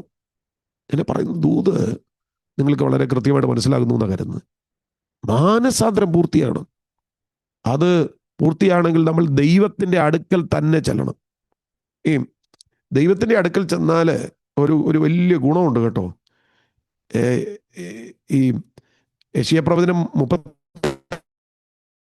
അതിൻ്റെ 5-ാമത്തെ വാക്യത്തിൽ പക്ഷി ചുറ്റിപ്പറന്ന് കാക്കുന്നത് പോലെ സൈന്യങ്ങളുടെ യഹോവ യെരൂശലേമിനെ കാത്തുകൊള്ളും. കർത്താവ് പറയുക, മോനെ എൻ്റെ അടുക്കലേക്ക് വരാമോ? ഇപ്പോഴെങ്കിലും. 1, യഹോവയുടെ ദിവസം വരുന്നു. 2, ഇപ്പോഴത്തെ ജീവിതത്തിൻ്റെ തകർച്ച, ഈ പ്രശ്നം, ഒരു തരത്തിൽ രക്ഷപ്പെടാൻ കഴിയാത്ത വിധത്തിലുള്ള കുരുക്കുണ്ടല്ലോ. ഈ സാഹചര്യത്തിലെങ്കിലും എൻ്റെ അടുക്കലേക്ക് വരാമോ? വരുവാണെങ്കിൽ പക്ഷി ചുറ്റി കാക്കുന്നത് പോലെ ഞാൻ നശിപ്പിക്കും, ഞാൻ കാക്കും. എന്നിട്ട് പറയുക, അതിനെ കാത്തുരക്ഷിക്ക്, നശിപ്പിക്കാതെ പരിപാലിക്കും. ഞാൻ കാക്കാം, നശിപ്പിക്കാതെ ഞാൻ പരിപാലിക്കാം. എൻ്റെ അടുക്കലേക്ക് ഒന്ന് വന്നാൽ മതി. ഞാൻ എന്നെ കേൾക്കുന്ന മുഴുവൻ കേൾവിക്കാരോടും പറയട്ടെ, എന്ത് വലിയ പ്രശ്നത്തിനകത്താണേലും കർത്താവ് നമ്മളെ തിരിച്ചു വിളിക്കുമ്പോൾ അങ്ങ് അടുക്കലോട്ട് കയറി ചെന്നുണ്ടല്ലോ, കർത്താവ് പറയുക, മോനെ ഞാൻ കാക്കാടാ, ഞാൻ കാക്കാം, നശിപ്പിക്കാതെ ഞാൻ പരിപാലിക്കാം. ആമേൻ. യോബിനും അവനുള്ള സർവ്വത്തിനും ചുറ്റും വേലി കിട്ടിയതുപോലെ, എനിക്ക് ആ വാക്യം ഭയങ്കര ഇഷ്ടമാണ്. യോബിന് വേണ്ടി മാത്രമല്ല വേലി കിട്ടിയത്, യോബിന്റെ വീടിനും യോബിനുള്ള സർവ്വത്തിനും ചുറ്റും വേലി. കർത്താവ് തന്നെ പറഞ്ഞു, ഞാൻ സൂക്ഷിക്കാം, ഞാൻ പരിപാലിക്കാം, എൻ്റെ അടുക്കലേക്ക് വന്നാൽ മതി, ഞാൻ പരിപാലിക്കാം, വാ, ഞാൻ പരിപാലിക്കാം. ഈ കർത്താവിൻ്റെ അടുക്കലേക്ക് മടങ്ങി ചെല്ലുമ്പോൾ അതിനൊരു മിനിമം രീതിയുണ്ട് കേട്ടോ. അവിടെ പറയുന്നത് വസ്ത്രങ്ങളെ അല്ല, ഹൃദയങ്ങളെ തന്നെ കീറണം. 12-ാമത്തെ വാക്യത്തിൽ പറയുന്നുണ്ട്, പൂർണ്ണ ഹൃദയത്തോടെ വരണം, ഉപവാസത്തോടെ വരണം, കരച്ചിലോട് വരണം, വിലാപത്തോടെ വരണം. എന്നിട്ട് വസ്ത്രങ്ങളല്ല, ഹൃദയങ്ങളെ തന്നെ കീറണം. 5 കൂട്ടം കാര്യങ്ങളാണ് പറയുന്നത്. നിങ്ങൾ 12-ാമത്തെ വാക്യം 13-ാമത്തെ വാക്യം ഒന്നുകൂടെ ഒന്ന് നോക്കിക്കോ. 13-ാമത്തെ വാക്യം നാളത്തേക്കുള്ളത്, അതുകൊണ്ട് ഞാൻ ആ ഭാഗത്തോട്ട് അത്ര കാര്യമായിട്ട് തൊടുന്നില്ല. എന്നാലും ജസ്റ്റ് ഒന്ന് ഈ വിഷയം ഒന്ന് കണക്ട് ചെയ്യാൻ വേണ്ടി ഒന്ന് പറഞ്ഞേ പറ്റത്തുള്ളൂ. ഞാൻ പരമാവധി 12-ാമത്തെ വാക്യത്തിൽ തന്നെയാണ് നിൽക്കുന്നത്. 5 കൂട്ടം കാര്യങ്ങളാണ് പറയുന്നത് കർത്താവിൻ്റെ അടുക്കിലേക്ക് മടങ്ങി ചെല്ലുന്നവർ. 1, പൂർണ്ണ ഹൃദയം വേണം, നോട്ട് ചെയ്ത് വെക്കണേ. 2, ഉപവാസം വേണം. 3, കരച്ചിൽ വേണം. 4, വിലാപം വേണം. 5, വസ്ത്രങ്ങൾ അല്ല, ഹൃദയങ്ങളെ തന്നെ കീറണം. ഇങ്ങനെ നമ്മൾ കർത്താവിൻ്റെ അടുക്കിലേക്ക് തിരിയണം. ഞാൻ ഇപ്പോൾ പൂർണ്ണ ഹൃദയത്തോടെ എന്ന് പറയുന്ന ആ വാക്ക് പഠനവിധേയമാക്കി കേട്ടോ.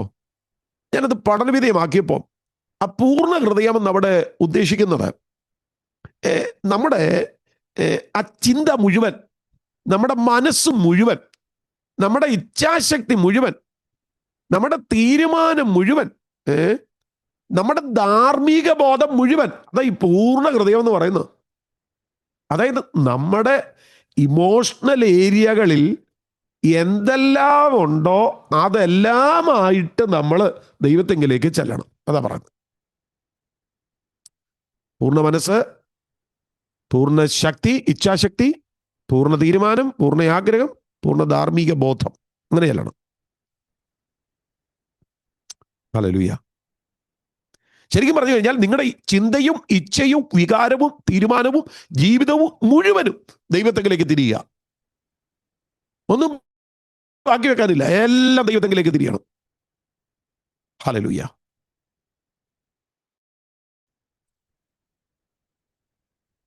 ഈ ഒരാൾക്ക് വേണമെങ്കിൽ ദൈവത്തെങ്കിലേക്ക് ഭാഗികമായി മടങ്ങി വരാൻ കഴിയും കേട്ടോ. അങ്ങനെ വരുന്ന ഭാഗിക മാനസാന്തരങ്ങൾ ഒത്തിരി നമ്മുടെ ഇടയിലുണ്ട്. ആദരം കൊണ്ട് അവർ ദൈവത്തെ സ്തുതിക്കും, ഹൃദയം കൊണ്ട് ലോകത്തെ സ്നേഹിക്കും. അങ്ങനെയുള്ള ആളുകളുണ്ട്. സഭയിൽ വരും, രഹസ്യഭാവം ഉപേക്ഷിക്കത്തില്ല. അങ്ങനെയുള്ള ആളുകളുണ്ട്. ഭാഗികമായി അവർ ദൈവത്തിലാണ്. അവര് കരയും, പക്ഷെ അനുസരിക്കത്തില്ല. അവരുപവസിക്കും, പക്ഷെ ക്ഷമിക്കത്തില്ല. അവർ അനുഗ്രഹം ആഗ്രഹിക്കും, പക്ഷെ ദൈവം അവരെ നിയന്ത്രിക്കാൻ സമ്മതിക്കത്തില്ല. അവർ പ്രശ്നം വരുമ്പോൾ പ്രാർത്ഥിക്കും, പ്രശ്നം മാറുമ്പോൾ ദൈവത്തെ മറക്കും. യോവേൽ 2:12 ഭാഗികമായ മടങ്ങി വരവിനെ 100% തള്ളിക്കളയുന്നു. കർത്താവ് പറയുന്നു, വരികയാണെങ്കിൽ പൂർണ്ണ ഹൃദയത്തോടെ വരണം. ഇപ്പോഴെങ്കിലും പൂർണ്ണ ഹൃദയത്തോടെ വരണം. ഞാൻ പറയുന്ന മെസ്സേജ് നിങ്ങൾക്ക് പിടികിട്ടുന്നു എന്നാണ് ഞാൻ കരുതുന്നത്. സ്തോത്രം. പൂർണ്ണ ഹൃദയത്തോടെ ദൈവത്തെങ്കിലേക്ക് വരണം. അതവിടെ വിട്ടു. രണ്ടാമത്തെ ഭാഗം പറയാ, ഉപവാസത്തോടെ വരണം. വീഡിയോ ഓണാക്കാൻ പറ്റുന്നവർ വീഡിയോ ഓണാക്കുന്നത് നല്ലതാണ് കേട്ടോ. ഞാൻ കഴിഞ്ഞ 7 വർഷമായിട്ട് സൂം മീറ്റിംഗ് നടത്തുന്ന ആളെ എല്ലാ ദിവസവും. ഈ സൂം മീറ്റിങ്ങിൻ്റെ ഒരു പ്രത്യേകത എന്നാണെന്നറിയോ? ട്രെയിനിലെ യാത്ര പോലെയാണ്. ട്രെയിനിലെ യാത്രയുടെ പ്രത്യേകത എന്നാണെന്നറിയാം? ഇരിക്കാം, കിടക്കാം, നടക്കാം, ഉറങ്ങാം, കഴിക്കാം, കുളിക്കാം. ഇതുപോലെയാണ് സൂം മീറ്റിംഗ്. സൂം മീറ്റിങ്ങിൽ ഇരിക്കാം, സൂം മീറ്റിങ്ങിൽ കിടക്കാം, സൂം മീറ്റിങ്ങിൽ കഴിക്കാം, സൂം മീറ്റിങ്ങിൽ അങ്ങനെ നമുക്ക് എന്തെല്ലാം ചെയ്യണോ അതെല്ലാം ചെയ്യാം. വീഡിയോ അങ്ങ് ഓഫാക്കിയാൽ മതി. ഈ വീഡിയോയുടെ പിന്നിൽ ആളുണ്ടെന്ന് നമുക്ക് കാണുന്നത് കൊണ്ട് അറിയാം. പക്ഷേ എല്ലാ ലോഗിൻ ചെയ്തിരിക്കുന്ന സൂമിലും ആളുണ്ടെന്ന് ഒരുറപ്പുമില്ല. പ്രാർത്ഥിക്കാൻ വിളിക്കണം, അന്നേരം അറിയാം ആളുണ്ടോയെന്ന്. സ്വതന്ത്രം. ഞാനിത് ഡെയിലി ചെയ്യുന്ന ആളായതുകൊണ്ട് എനിക്കിത് കൃത്യമായിട്ട് അറിയാം. കുറച്ച് പേരെങ്കിലും വീഡിയോ ഓണാക്കിയിരിക്കുകയാണെങ്കിൽ പ്രസംഗിക്കാനൊരു ഒരു ഒരു ഉന്മേഷവും ഒരു സന്തോഷമൊക്കെ ഉണ്ട്. അങ്ങനെയാണ്. സ്തോത്രം. ഞങ്ങൾ ഈ ക്യാമറയെ നോക്കി ഡെയിലി പ്രസംഗിക്കുന്ന ആളുകൾ. അതുകൊണ്ട് ആളില്ലെങ്കിലും പ്രസംഗിക്കാം. പക്ഷേ ആൾക്കൂട്ടത്തിൻ്റെ നടുവിൽ നിൽക്കുന്നതും ആളില്ലാതെ പ്രസംഗിക്കുന്നതും രണ്ടും രണ്ടാ. അപ്പം അതുകൊണ്ട് വീഡിയോ ഓണാക്കിയിരിക്കണം, നല്ലതാണ്. ഞാൻ പറഞ്ഞെന്നുള്ളതേ ഉള്ളൂ. സന്തോഷമാണെങ്കിൽ ഓണാക്കിയാൽ മതി. Okay, thank you. അപ്പോൾ പൂർണ്ണ ഹൃദയത്തോടെ വരണം കർത്താവ് ആവശ്യപ്പെടുക. 2, കർത്താവ് പറയും ഉപവാസത്തോടെ വരണം. ഈ ഉപവാസം എന്ന് പറയുന്ന സഹോദരങ്ങളെ ശരീരത്തെ ശിക്ഷിക്കുന്ന ഒരു കാര്യമല്ല. ഞാൻ ഉപവാസത്തിലാണ് കേട്ടോ, ഇപ്പോഴും ഉപവാസത്തിലാണ്. ഈ ഉപവാസം എന്ന് പറയുന്നത് ശരീരത്തെ ശിക്ഷിക്കുന്ന ഒരു പരിപാടിയല്ല. ശരിക്കും ഈ ചില ആളുകൾ ചിന്തിക്കുന്ന ഭക്ഷണം ഒഴിവാക്കിയാൽ ദൈവത്തെ നിർബന്ധിച്ച് അനുഗ്രഹം നേടാവുന്ന.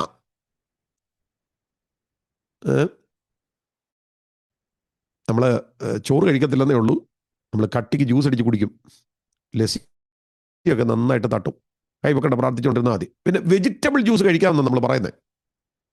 അപ്പം നമ്മൾ ഈ കട്ടിയായിട്ടുള്ള ഈ ആഹാരം ഒഴിവാക്കിയിട്ട് നമ്മൾ പട്ടിണിയാണെന്നും പറഞ്ഞ് ദൈവത്തെ നിർബന്ധിച്ച് അനുഗ്രഹം നേടാമെന്നാണ് നമ്മുടെ ഒരു ധാരണ.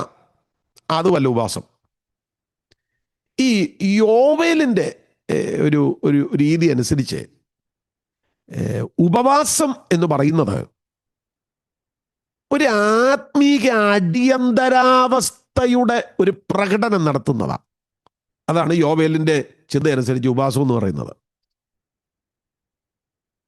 ഒന്നുകൂടെ പറഞ്ഞു കഴിഞ്ഞാൽ ദൈവത്തെ അന്വേഷിക്കുവാൻ സാധാരണ പ്രവർത്തനങ്ങൾ മാറ്റിവെക്കുന്നതാണ് യോവേലിൻ്റെ പഠിപ്പിക്കൽ അനുസരിച്ച് ഉപവാസം എന്ന് പറയുന്നത്. ദൈവസന്നിധിയിൽ തന്നെത്താൻ താഴ്ത്തുന്നതിനെയാണ് യോവേലിന്റെ പുസ്തകത്തിൽ ഉപവാസം എന്ന് പറയുന്നത്.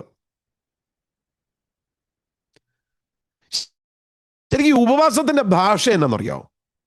കർത്താവ്, എൻ്റെ ശരീരത്തിലുള്ള ആഹാരത്തെക്കാൾ നിന്റെ കരുണ എനിക്ക് ആവശ്യമാണ്.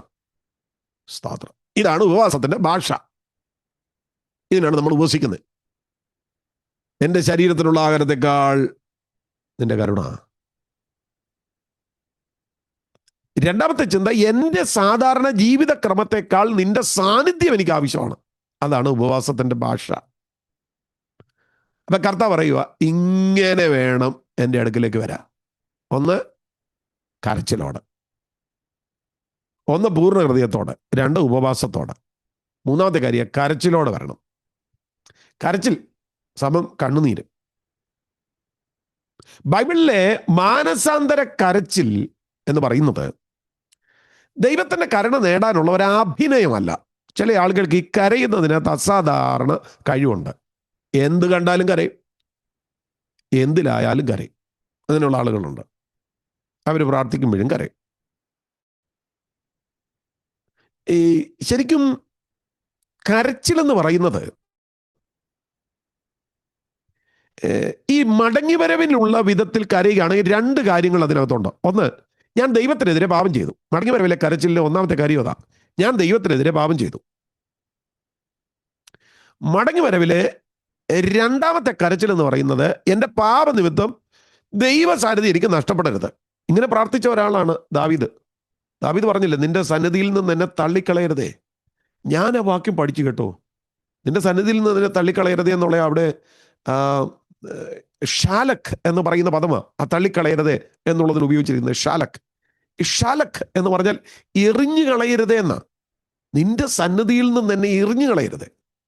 വാസ്തവത്തിൽ ഈ ഷാലക് എന്ന് പറയുന്ന പദമാണ് ഈ നൈൽ നദിയിൽ കുഞ്ഞുങ്ങളെ എറിഞ്ഞു കളഞ്ഞു എന്ന് പറയുന്നിടത്ത് ഉപയോഗിച്ചിരിക്കുന്നത്. കുഞ്ഞുങ്ങളെ എറിഞ്ഞു കളഞ്ഞു, ഷാലക്. നമ്മൾ വേറൊരു വായിക്കുന്നുള്ളൂ, എടോ ഞാൻ തന്നെ തൂക്കിയെടുത്ത് എറിഞ്ഞു കളയുമെന്ന് വായിക്കുന്നുണ്ടല്ലോ. ആ എറിഞ്ഞു കളയുക, സിന്നുണ്ടാകുന്നത് അവിടെ ദൈവവുമായിട്ട് സെപ്പറേഷൻ ഉണ്ട്. ഒരിക്കലും പാപമുള്ള ഇടത്ത് പ്രസൻസ് ഓഫ് ഗോഡ് ഉണ്ടാവത്തില്ല. അതുകൊണ്ടാണ് പറയുന്നത് കരച്ചിലോടെ വാ. കരഞ്ഞു, അവൻ്റെ ഹൃദയം മാറി.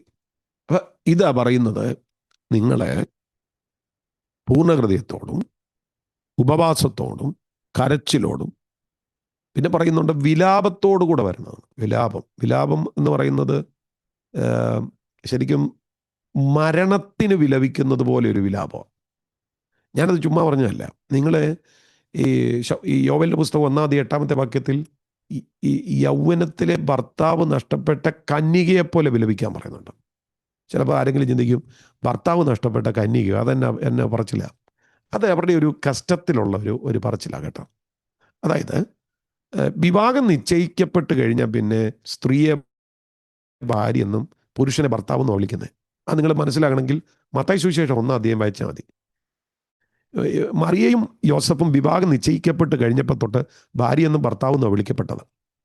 അപ്പം വിവാഹം നിശ്ചയിച്ചു, പക്ഷേ വിവാഹം നടക്കുന്നതിന് മുമ്പ് എന്ത് ചെയ്തു? ആ പുരുഷൻ, ഭർത്താവ് മരിച്ചുപോയി. അപ്പോൾ വിവാഹം നിശ്ചയിക്കുകയും ചെയ്തു, വിവാഹം നടന്നുമില്ല, പുരുഷൻ മരിക്കുകയും ചെയ്തു.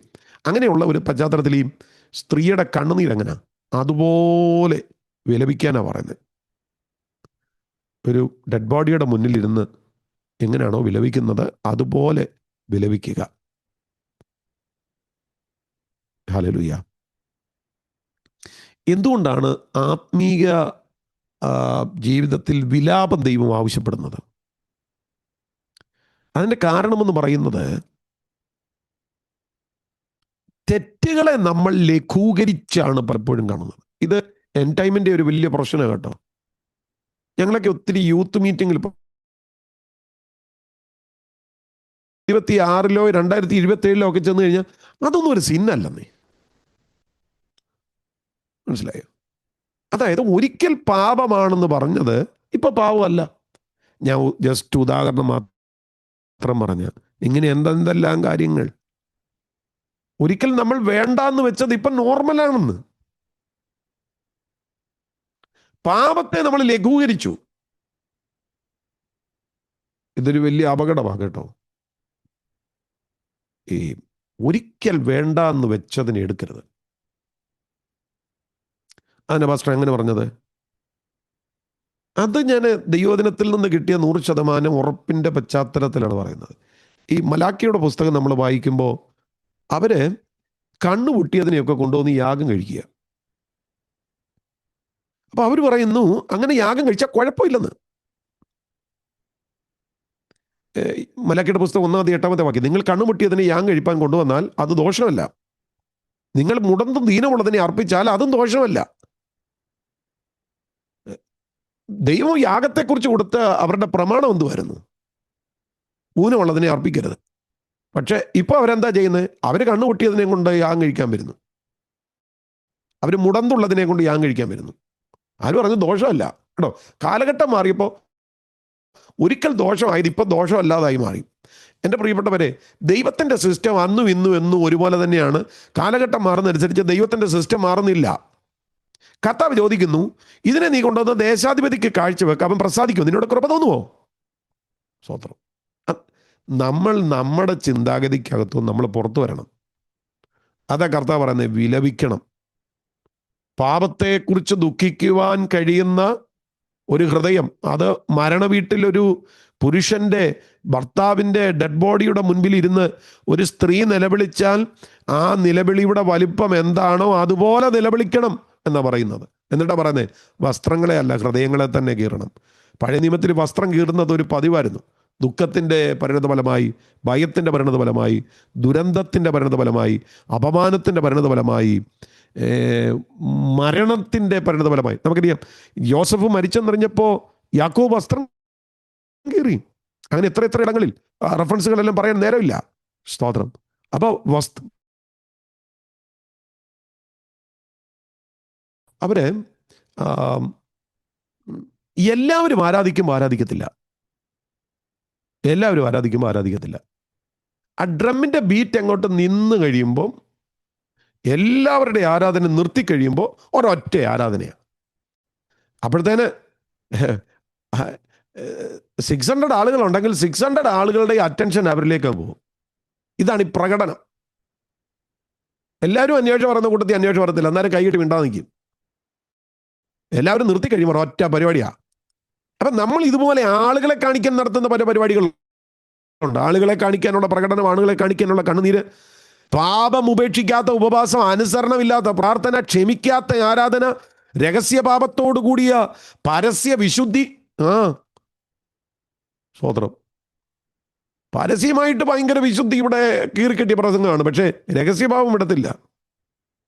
അപ്പം ഇതെല്ലാം കൊണ്ട് സഭയ്ക്കകത്തേക്ക് വരുമ്പോൾ കർത്താവ് പറയാ, എടാ വസ്ത്രമല്ല കീറേണ്ടത്, ഹൃദയത്തെ കീറ്. എന്നിട്ട് കർത്താവ് യോബേൽ പ്രവചനത്തിൽ പറയുന്ന ഒരു കാര്യമുണ്ട്, ഒരു ഉപവാസം നിയമിക്കണം, സഭായോഗം വിളിക്കണം, മൂപ്പന്മാരെയും ദേശത്തിലെ സകല നിവാസികളെയും നിങ്ങളുടെ ദൈവമായ യഹോവയുടെ ആലയത്തിൽ കൂട്ടിവരുത്തണം. 2:16 വായിക്കുന്നുണ്ട്, ജനത്തെ കൂട്ടിവരുത്തണം. എന്നിട്ട് പറയുക, പൈതങ്ങളെ കൂട്ടിവരുത്തണം, മൂപ്പന്മാരെ കൂട്ടിവരുത്തണം, മണവാളനെ വരുത്തണം, മണവാട്ടിയെ വരുത്തണം. എന്നിട്ട് പുരോഹിതന്മാർ ഈ ഭൂമുഖത്തിന്റെ യാഗപീഠത്തിന്റെ മധ്യെ കരഞ്ഞുകൊണ്ട് ഈ ജനത്തോട് ക്ഷമിക്കണമേ എന്ന് പറയണം. സ്തോത്രം. നിന്റെ ജനത്തോട് ക്ഷമിക്കണമേ കർത്താവേ. ഹല്ലേലൂയ. എൻ്റെ പ്രിയ സഹോദരങ്ങളെ, ഇതിൻ്റെ ഏറ്റവും ഒടുവിൽ 28-ാമത്തെ വാക്യത്തിൽ ഒരു ഭാഗം പറഞ്ഞു നിർത്തുക. അവിടെ പറയാ, അതിൻ്റെ ശേഷമോ ഞാൻ സകല ജഡത്തിന്മേലും എൻ്റെ ആത്മാവിനെ പകരും. നിങ്ങളുടെ പുത്രന്മാരും പുത്രിമാരും പ്രവചിക്കും, നിങ്ങളുടെ വൃദ്ധന്മാർ സ്വപ്നങ്ങൾ കാണും, നിങ്ങളുടെ യൗവനക്കാർ ദർശനങ്ങൾ ദർശിക്കും, ദാസന്മാരുടെ മേലും ദാസിമാരുടെ മേലും കൂടെ ആ നാളുകളിൽ എൻ്റെ ആത്മാവിനെ ഞാൻ പകരും, എന്നാ വേടാത്. ഹല്ലേലൂയ. എപ്പോഴാ അത് സംഭവിക്കുന്നത്? ഇപ്പോഴെങ്കിലും നിങ്ങൾ പൂർണ്ണ ഹൃദയത്തോടും ഉപവാസത്തോടും കരച്ചിലോടും വിലാപത്തോടും കൂടെ എങ്കിലേക്ക് തിരിവിൻ. ദൈവത്തിങ്കലേക്ക് തിരിയുമ്പോ കർത്താവ് പറയുക, മോനെ എങ്കിലേക്ക് തിരിഞ്ഞാൽ പൂർണ്ണ ഹൃദയം ഉണ്ടോ, പൂർണ്ണ ഉപവാസം ഉണ്ടോ, കരച്ചിലുണ്ടോ, വിലാപം ഉണ്ടോ? ഹല്ലേലൂയ. വസ്ത്രങ്ങളെ അല്ല, ഹൃദയങ്ങളെ തന്നെ ജനുവിനായിട്ട് കർത്താവിന്റെ അടുക്കിലോട്ട് വരുന്നുണ്ടോ? കർത്താവ് പറയുക, ഞാൻ സകല ജഡത്തിന്റെ മേലും എൻ്റെ ആത്മാവിനെ പകരും. ഹല്ലേലൂയ. നിർത്തി. സ്തോത്രം. പ്രസംഗം നിർത്തി. എൻ്റെ സഹോദരങ്ങളെ, ഒരു ഫാസ്റ്റിംഗ് നടക്കുകയല്ലേ? എന്താണ് നമ്മുടെ ഫാസ്റ്റിങ്ങിന്റെ ലക്ഷ്യം? എങ്ങനെയാണ് നമ്മൾ ദൈവസന്നിധിയോട് അടുത്ത് വരുന്നത്? ഞാൻ നാട്ടിലെ ഒരു പാസ്റ്ററാണല്ലോ. നാട്ടിൽ നടപ്പുള്ള ഒരു കാര്യം ഞാൻ പറയാം. ഫാസ്റ്റിംഗ് വെക്കുന്നതിൻ്റെ അന്ന് ആ വർഷത്തിൽ കഴുകിയിട്ടില്ലാത്തതുപോലെ തുണി പറക്കി അന്നങ്ങ് കഴുകല.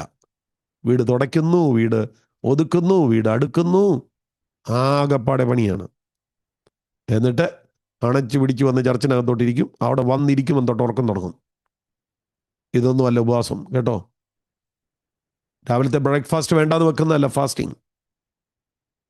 ഹല്ലേലൂയ. കർത്താവ് പറയുന്നത് എങ്കിലേക്ക് മടങ്ങി വരണം, എങ്കിലേക്ക് മടങ്ങി വരണം. ഹല്ലേലൂയ. നമ്മുടെ പ്രശ്നങ്ങൾ നമ്മളോട് പറയുന്ന ദൂത് മനസ്സിലാക്കണം.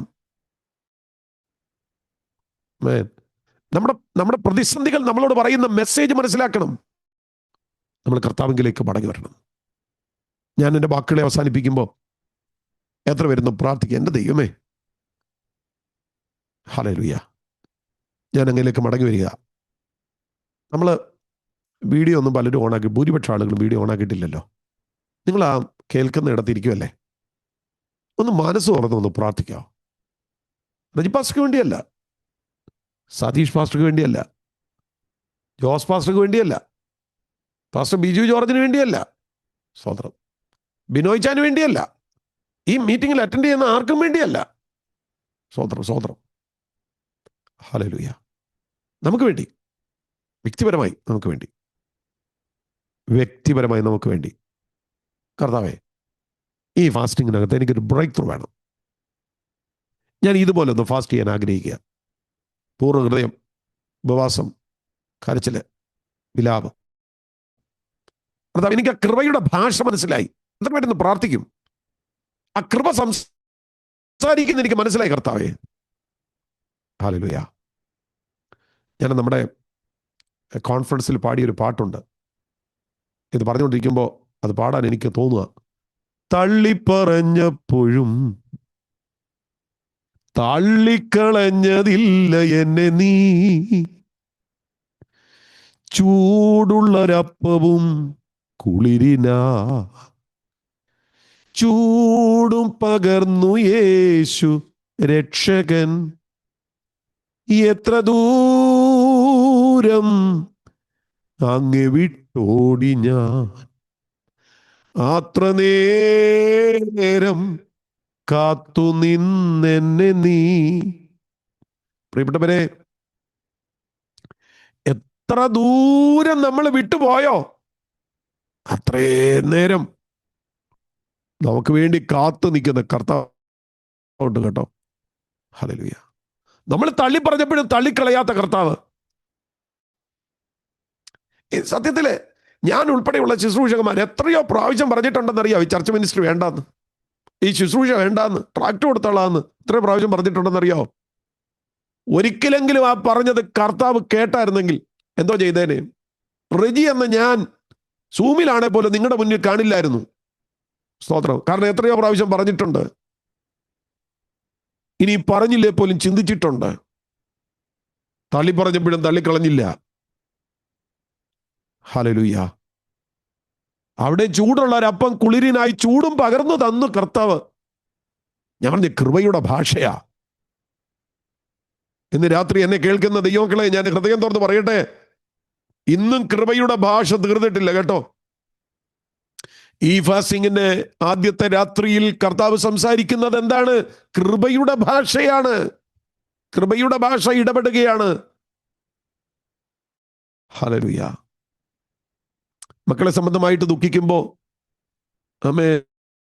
ചില ഭാരങ്ങളൊക്കെ പ്രാർത്ഥനയിൽ നമ്മൾ പറയുമ്പോൾ കർത്താവ് എന്നാ പറഞ്ഞത്? ഇപ്പോഴെങ്കിലും ഒന്ന് മടങ്ങി വാ, സമയം വൈകിട്ടില്ല, വാ മടങ്ങി വാ, ഞാൻ റീസ്റ്റോർ ചെയ്യാം, മടങ്ങി വാ. ഹല്ലേലൂയ. എങ്ങനെ വരണം? പൂർണ്ണ ഹൃദയത്തോടെ. എങ്ങനെ വരണം? ഉപവാസത്തോടെ. എങ്ങനെ വരണം? കരച്ചിലോടെ. എങ്ങനെ വരണം? വിലാപത്തോടെ. ഹല്ലേലൂയ. കൃപയുടെ ശബ്ദം വിളിക്കുക, വാ വാ, ഇപ്പോഴെങ്കിലും മടങ്ങി വാ. Praise the Lord. ഇപ്പോഴെങ്കിലും മടങ്ങി വാ. എത്ര പേരൊന്ന് പ്രാർത്ഥിക്കും? യേശുവേ, ഞാൻ മടങ്ങി വരിക.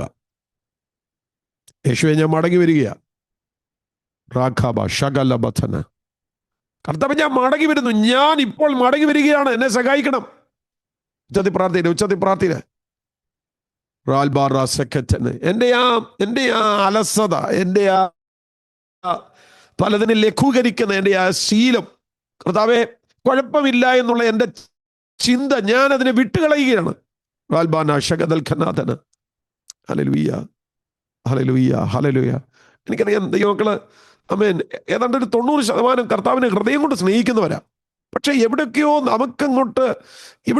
നമുക്കങ്ങോട്ട് അടുക്കാൻ പറ്റാത്ത നമ്മുടെ കുറെ കുഴപ്പങ്ങൾ നമ്മൾ കിടക്കുക. എൻ്റെ സഹോദരങ്ങളെ, ഹല്ലേലൂയ, കർത്താവ് കൃപയിൽ സംസാരിക്കുക, വാ. ഹല്ലേലൂയ. റാബാബ സഖതമനഗടഗദന റഗൽഖമനഗടഗജനയ ശാന്തൽ ജനാഥന. ഉച്ചത്തിലൊന്ന് പ്രാർത്ഥിച്ചു. തോൽവിയേയുള്ളൂ എന്നിലോർക്കുകിൽ, തോൽവിയേയുള്ളൂ എന്നിലോർക്കുകിൽ, കാൽവരിയിലെ വിജയി നീയൻ കൈപിടിക്കണേ, കാൽവരിയിലെ വിജയി നീയൻ കൈപിടിക്കണേ. ബലഹീനനാകുമെന്നെ താങ്ങും നല്ല നാഥനെ, പല കോടി സ്തോത്രം പാടി നിന്നെ വാഴ്ത്തിടുന്നു ഞാൻ. പ്രിയ പിതാവേ, ഈ ജനത്തിന് വേണ്ടി ഞാൻ പ്രാർത്ഥിക്കുന്നു.